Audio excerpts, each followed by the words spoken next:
If you got a Bible with you, go to Luke chapter 15. That's where we're going to be. We're going to be there for the next 3 weeks. Luke chapter 15. The context for the story, we're looking at the parable of the prodigal son. The context for the story is found in the first 3 verses there. So it talks about the 2 types of people that Jesus that's listening to Jesus talk while he tells the story. There's some irreligious people and there's some religious people, and the religious people are complaining about the irreligious people, and that prompts Jesus to tell a story. He tells 3 stories. He tells a story of a man who lost a sheep, he tells a story of a woman who lost a coin, and then he tells the story of a man who lost a son. And that's the story that we're kind of focusing on. That's told in verse 11 all the way through verse 32. So I'm not going to retell the story today. I'm not going to reread the story today. I'm actually not going to be reading any scripture in the service today, in the sermon, because we're going to be talking about this story. So if you weren't here last week, read it real quick. Like in this beginning here, just go ahead and reread the story real quick. Or if you're not familiar with the story and you don't have a Bible with you, you can pull out your phone and just Google the prodigal son. And there's tons of online summaries there. So while you're catching up on reading that story, I want to welcome the people who are with us today. I want to welcome you, those of you that are in the room right now. But I also want to welcome those that are sitting at the Spring Hill High School right now, our Spring Hill campus. They're joining us today. And I also want to welcome everybody that's sitting in their living room right now, watching on Facebook Live or YouTube or whatever it is. We'd love to have you at Spring Hill. We'd love to have you at Columbia, but if circumstances prevent that, we thank you for tuning in online with us. So let's begin where we left off last week. I want to begin with a quote. If you could throw that up for me, Scott. This was a Tim Keller quote that we looked at the end of last week's message. And to set it up, it was a long quote, but I just put the real significant part of it up there. But Keller was talking about the idea that Jesus' teaching routinely attracted and intrigued irreligious, immoral people, what were called sinners and tax collectors in his day, while repelling the Bible-believing, church-going people of his day. And Keller makes the observation that our churches seem to do the opposite. That the churches today, even the most contemporary churches, seem to attract the, kind of button-down conservative, more moralistic people, while repelling the licentious and the liberated, the broken and the marginal. The very people that Jesus attracted are often repelled by the church today. And Keller says this can only mean one thing. That's the quote on the screen. If the preaching of our ministers and the practice of our parishioners do not have the same effect on people that Jesus had, then we must not be declaring the same message that Jesus did.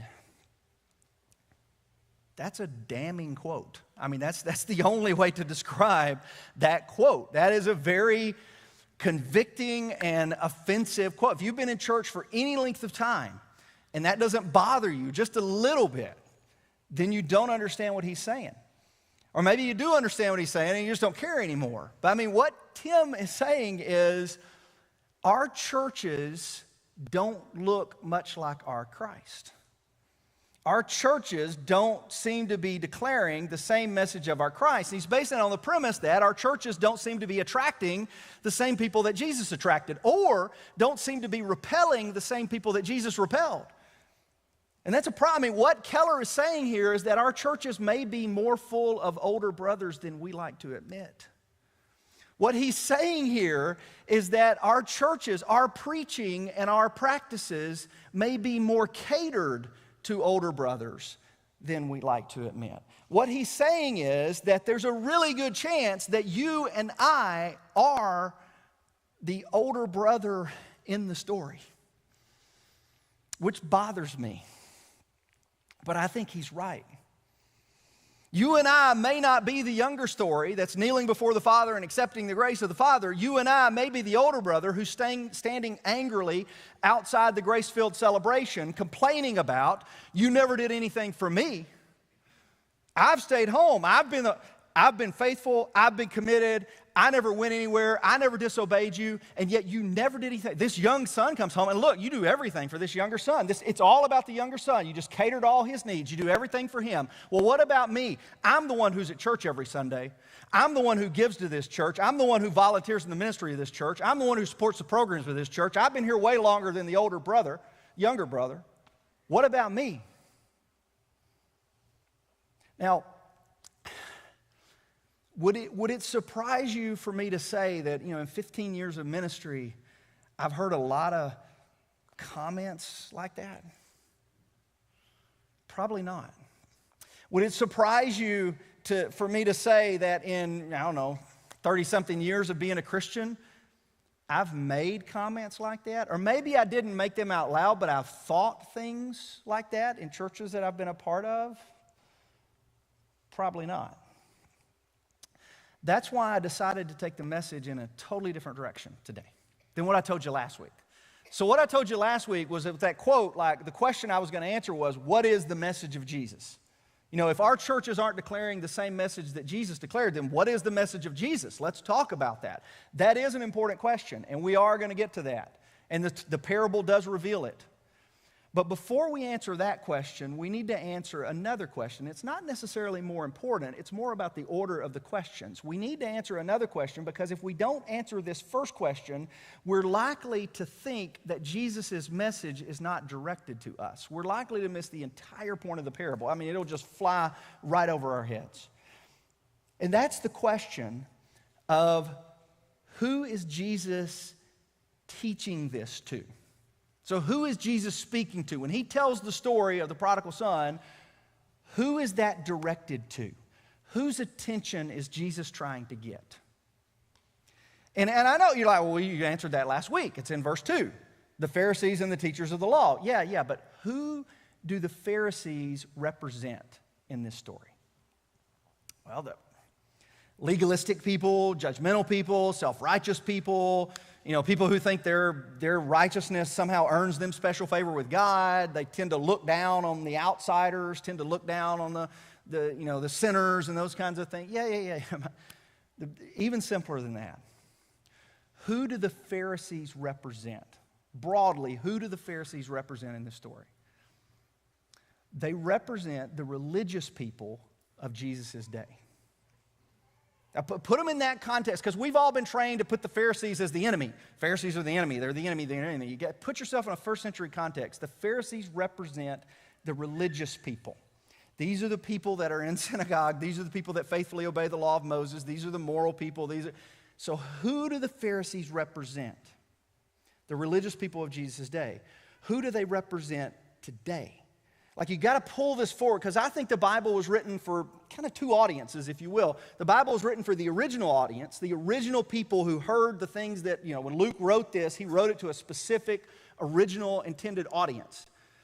But the Bible's the inspired Word of God, so it's written for all time. So it's not only written to that original audience, it's also written to us today. So who do the Pharisees represent today? Who are the Pharisees? What do they represent in this story?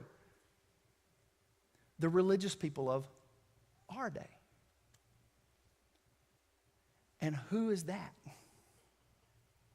Who are the religious people of our day? Who is Jesus directing this story to? I can show you.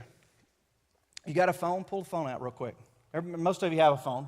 I know you turn it off and power it down during my sermons, but just in case it's off, power it back up real quick.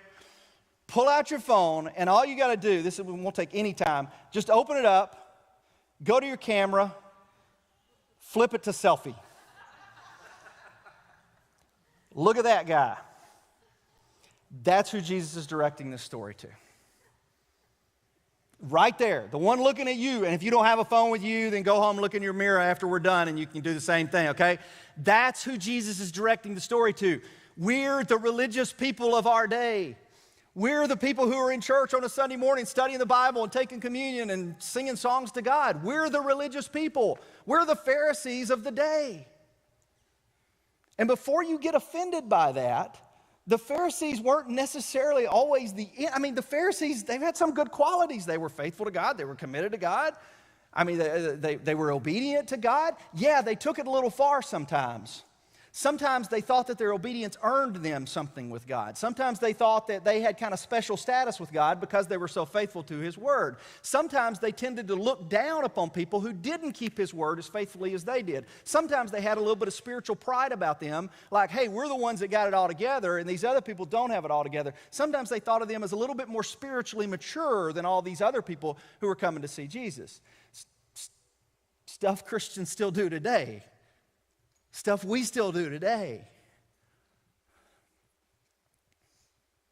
It's possible. And I don't want you to get too offended here when I say, because nobody likes to think they're the Pharisee, right? Have you ever met other Christians like, oh, I love all those stories that Jesus told against the Pharisees because that's me. I'm a Pharisee. Nobody admits they're a Pharisee. And so a lot of the teaching of Jesus totally flies over our head because we think Jesus is talking about somebody else. What if He's talking about us? What if He's directing the story to us? What if we are, in fact, the older brother in the story? Just open yourself up. For the next 10 minutes here, open yourself up to that possibility and hear what Jesus might be saying to us. What if I'm the older brother? Henry Nouwen was the guy that got me thinking about this. He wrote a book called The Return of the Prodigal Son that is all about a painting by Rembrandt. It's this one right here. Rembrandt called it The Return of the Prodigal Son. And Nouwen is one of these art guys.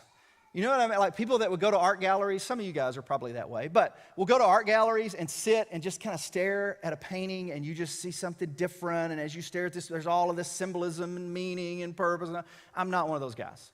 Okay, I'm not. Like we got a chance to go to Paris. So we got to go see the Mona Lisa. It took us 45 minutes to find it because the place is massive. We get there and it's like, it's nothing. I mean, I was like, okay, why does everybody love that painting? I don't know. Seen the Mona Lisa? Let's go home. I'm just not one of those guys. Nouwen is. And Nouwen's like, he sees so much in this painting, The Return of the Prodigal Son. And this meant so much to him that he went to where it is housed, the museum it is housed, and just sat in front of it for like 3 days. Just sat in front of this painting, just absorbing the meaning of this. And the reason this painting meant so much to Nouwen was because he so identified with the younger brother in the story. This younger brother comes, he's in rags, his head is shaved, which was a symbol of his poverty. He doesn't have shoes on his feet. You can't see that because I had to blow it up a little bit for the screen, but he doesn't have shoes on his feet. And this father is lovingly embracing him. His arms are around him. He's welcoming him home. And Nouwen was like, I was so inspired and so motivated by that story that this is the gospel, that you can always come home. The Father will always welcome you in compassion and mercy, and that's the way I saw myself being welcomed by the Father. And Nouwen was talking about this painting with a good friend of his, and he messed up and shared that story with a guy who was too good a friend. If you understand what I mean by that. Like if he'd have shared that story with an acquaintance, the acquaintance would have went, oh, well, that's special. That's kind of nice now, and I can relate the same way. But he shared it with a guy who knew him a little bit too well. And as he's sharing how much he relates to the younger brother in the story, his friend looks at him with this confused look on his face and says, Henry, I would have thought you would have related more to the older brother. And this is what Nouwen writes about it. He says, those words opened up a whole new space in me. I'd never thought of myself as the elder son. But once he confronted me with the possibility, countless ideas started running through my head, beginning with the simple fact that I am indeed the eldest son in my family. I came to see how I had lived a quite beautiful life. When I was 6 years old, I already wanted to become a priest, and I never changed my mind. And I was born and baptized and confirmed and ordained in the same church, and I had always been obedient to my parents and my teachers and my bishops and my God, and I'd never run away from home. I'd never wasted my time and money on sensual pursuits. I'd never gotten lost in debauchery and drunkenness. For my entire life, I had been quite reasonable, traditional, and homebound. But with all of that, I may in fact have been just as lost as the younger brother. Nouwen began to focus not on the son that's kneeling before the Father there, but the son that's standing above both the younger brother and the father. The son that's standing above the father, looking down in I can't even say the word, in a judgmental way. And now instead, I begin to see in myself my jealousy, my anger, my touchiness, my doggedness, my sullenness, most of all, my subtle self-righteousness. I saw how much of a complainer I was and how much of my thinking and feeling was ridden with resentment. And for a time, it became impossible to see how I ever could have thought of myself as the younger son. I was the elder son for sure, but just as lost as the younger brother, even though I had stayed, quote, home all my life. Now, I highlighted that section, not because he says anything profound in that section, but because that's me. That was my story. I didn't have a friend named Bart that told me, Russ, you might be the older brother. But as I read Nowen's words, I'm like, that's me. I'm the older brother, both literally and in spirit and attitude. I'm the eldest in my family. And I was a good boy.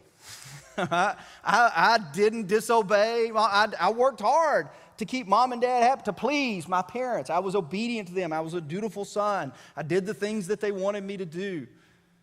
And I worked hard to please my pastors and my elders and, the people at church. I worked hard to make sure that they thought highly of me because I was obedient. And I didn't run off from home, and I didn't rebel, and I didn't do anything real crazy. And I baptized at 12 years old, grew up in the same church, still a part of that church, became a minister in that church. I was the older son.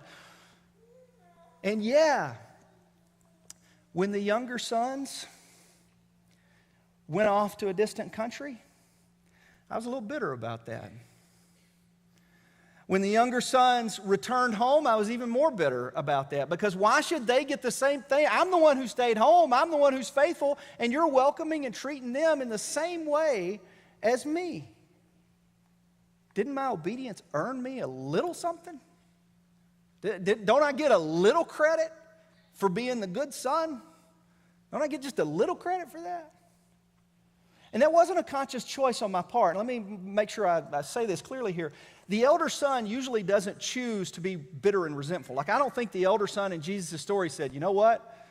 I'm going to be bitter about this, and I'm going to be resentful about this. It's an emotional reaction. It comes out of this sense of fairness and justice, like this isn't right. And so this emotional reaction, he responds with anger and resentment. And the great irony of Jesus' story is that the one who ends up reconciled to the Father is the sinner, not the saint. That's the one who ends up reconciled with the one who ends up humbling himself before the Father and receiving the grace of the Father is the guy who left home for the distant country. The one who stays home is the one who ends up lost in the story. And Nowen points it out. He says there were two lost sons. This story is different than any of the other stories that Jesus tells. That, the man lost one sheep, the woman lost one coin. The father lost two sons. Only one of them was rescued, and not the one you think. And that's the whole premise of the story. That's why Jesus tells the story, because he draws you into this story about the prodigal son, and it turns out that the elder son is the one who's lost. And who's the elder son? Me. I'm the elder son. And what Jesus is doing here is kind of breaking down all of the old categories, and he's still doing it today. We still kind of think in those same categories. There's good people and bad people. There's right people and wrong people. There's righteousness and unrighteous people, and there's outsiders and insiders, and thank God I'm an insider. There's people in the kingdom, people out of the kingdom. Thank God I'm in the kingdom. And what Jesus is saying through this story is saying, no, you're both wrong. You're both lost. Both sons were lost. The good and the bad are lost. The righteous and the unrighteous are lost. Everyone is lost. Don't think that just because you were obedient or faithful that kind of earned you some kind of special favor with God. The way Paul put it in the letter to the Romans is, there is no one who is righteous. Not even one. No one. For all have sinned. And all is a word that includes who? Everybody. All of it. All have sinned and fallen short of the glory of God, and all are freely justified. So who is it? Arch Warren, Zion Presbyterian Church. He used to say all the time, you can't understand the good news until you understand the bad news. And so Jesus is trying to get the Pharisees to understand the bad news. The bad news is you're just as lost as the sinners that you look down on. Just as lost. Maybe even more so. And you say, well, how could it be more so? Well, they were equally lost. But one of them is in a more spiritually desperate condition because one of them can't see how lost they are. And that's dangerous. They just can't see it. The older brother would have been offended if the father had come out of the party and told him, listen, son, you're being selfish and you're being judgmental and you're not near as close to me as you think you are. He would have been offended. How dare you say that? I've been obedient to you my entire life. How dare you question my faithfulness and commitment to you? He couldn't see it. He couldn't see how lost he was. And Keller in his book kind of talks about like this kind of blows up all the things we've ever thought about sin. We think, well, what does it mean to sin? Well, sin is breaking the rules. Yeah, that's a good definition, but sin is also putting yourself in the place of God. That's sin. And you can put yourself in the place of God by breaking all the rules and saying, I don't care what you say to do, I'm going to do whatever I want. You can put yourself in God's place that way, or you can also put yourself in the place of God by keeping all of the rules. By being very, very good, you can still be just as lost as the one who's very, very bad. And here's the way Keller explains it. I'm going to end with another quote of his, and we're going to get to the message. We're going to get to the good news part of this. But I'm like, the problem is if I just preach, are you coming up with me, darling? You can come preach if you want to. You want to? Maybe? She's shrugging her shoulders now. Well, I'm almost done, baby. I promise. Just this last thing, and then I'm done. You good? You give me that? 30 more seconds? Here's the way it ends. Those of you in Spring Hill, I got to help her on my way up here. She's feeling empowered to preach. Oh, Mom just took her away now, so now Here's the way Keller ends, okay? Listen closely to this. Both brothers are equally wrong. They're in equally wrong positions, but they're not in equally dangerous positions. One of the ironies of the parable is revealed. The younger son's flight from the father was crashingly obvious. He left the father literally, physically, and morally. Everybody knows that the younger son is lost. Though the older son stayed at home, he was actually more distant and alienated from the father than his brother because he was blind to his true condition. Nobody knows he's lost, including him. He would have been horribly offended by the suggestion that he was rebelling against the father's authority and love, but he was, deeply. Because the elder brother is more blind to what's going on, being an elder brother Pharisee is a more spiritually desperate condition. How dare you say that? It's how religious people respond if you suggest their relationship with God isn't right. I'm there every time the church doors are open. Jesus says, in effect, that doesn't matter. And no one had ever taught anything like this before. Pray with me, please.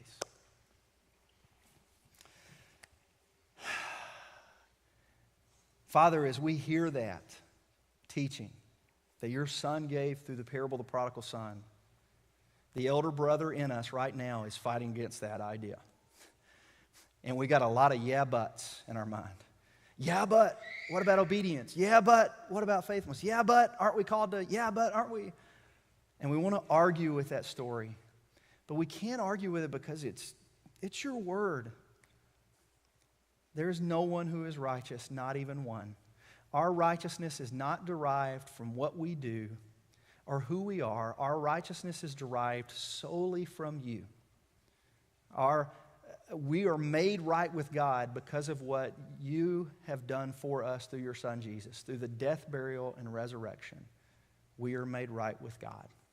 That's the good news. But it's really hard in today's culture for us to accept that good news because all of us think we're fine, I'm good, I'm okay. So God, I pray that you help us to open up our minds to the possibility that we may in fact be the elder brother. Maybe we're not. Maybe we're the younger brother. But I know a lot of us in this room can probably relate to the older brother more. So open our minds to that possibility and then help us to do what the younger brother did, which is to humble himself before you. To humble himself, to repent, and to accept the grace and love that you provide. It's in your Son's name I pray these things. Amen. Next week, hey.